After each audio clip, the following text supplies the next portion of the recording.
Michel Orso, Oui. toujours fidèle à la tournée H-Tendre. Ah oui. Alors cette tournée, c'est mythique pour Michel Orso. Non, moi je suis très terre à terre, moi. Tout ce qui est mythique, ça me...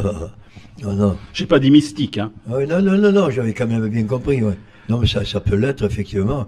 Mais c'est le concept qui marche. C'était Demis Roussos qui avait sorti ça la première année, qui avait dit celui qui croit qu'il va devenir vedette avec la tournée, il se trompe. La vedette de la tournée, c'est la tournée. Alors donc aujourd'hui, ce public est toujours présent, il se renouvelle aussi. Comment le ressenti est toujours le même qu'au début? Ben, on a quand même toujours le tract, justement, qu'il n'y ait plus ce ressenti cette réciprocité avec le public, mais non, ils sont d'une générosité extraordinaire. On fait un peu une différence avec le sport. On le verra très rarement dans une salle se battre parce qu'ils aiment un tel ou pas un tel. Hein, on a vu même des morts sur des stades. Dans la musique, c'est le vieux truc, la musique adoucit le meurtre, pas la peine. Ils viennent vraiment pour voir toute une panoplie d'artistes qu'ils ont aimés. Et que grâce à ces tournées-là, disons-le bien, grâce à la tournée Je t'aime en premier, a permis de revoir des gens venir chanter leurs chansons qu'ils avaient créées. Voilà. Pas forcément écrites, peu importe, comme Richard Anthony, Ennio Escudero, les Forbans, qui en même temps sont créateurs. Les Forbans, c'est, comment je pourrais dire, sans vouloir leur lancer des fleurs, hein, c'est quand même un peu la source de jouvence.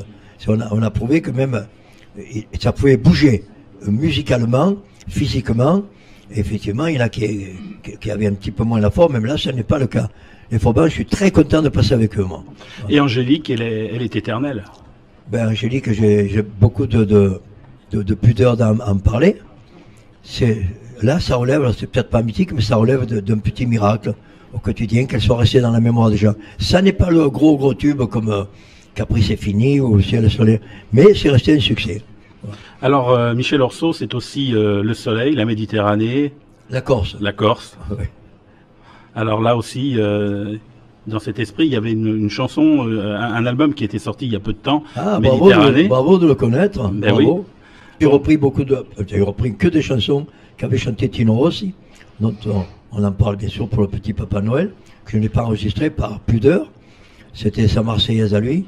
Mais contrairement à ce qu'on pense avec Méditerranée, par exemple, contrairement à ce qu'on pourrait penser, M. Tino, quand il avait 30-40 ans, je n'étais pas né donc, avait une voix hors du commun. J'insiste, hors du commun. C'était le premier qui a chanté style à l'italienne, et le premier qui a chanté pas de plastron, pas de smoking, rien, avec des guitares derrière. Il avait innové. En plus, il était d'une beauté également hors du commun pour l'époque. Pas pour l'époque, parce qu'il y avait déjà de beaux hommes à l'époque. Ouais. Aujourd'hui, Michel Orso donc est heureux d'être sur scène et sur cette tournée. On vous l'a dit tout à l'heure, c'est une passion dans laquelle, en ce qui me concerne, je n'en ai pas toujours bien vécu, mais j'ai vécu de ma passion. Je n'ai pas toujours chanté où j'aurais voulu chanter. Personnellement, je n'ai jamais atteint le sommet. Peut-être que ça m'a fait du bien, parce que peut-être que j'aurais eu du mal à m'en remettre.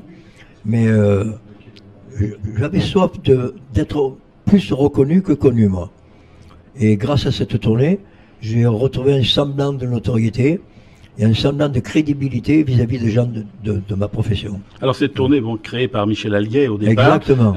Aujourd'hui reprise par l'équipe de Chavannes. Grand bonhomme. Michel Orso et maintenant, monsieur Hugues Gentelet, de ceux de Chavannes. Et de Chavannes. Des hommes extraordinaires, tout ça. Alors, je crois que Michel Orso est resté la mascotte de cette tournée. Mais là, ça me touche énormément, parce que je ne m'y attendais pas du tout au départ.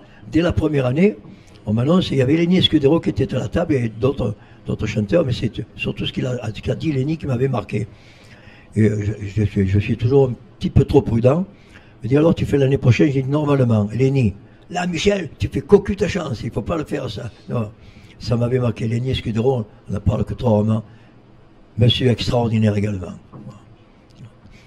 Merci Michel Orso, et puis donc à très vite sur à très bientôt, les Zéniths. Et j'espère à très souvent. Et très souvent. Merci Michel. Merci. Angélique, Angélique, tu seras toujours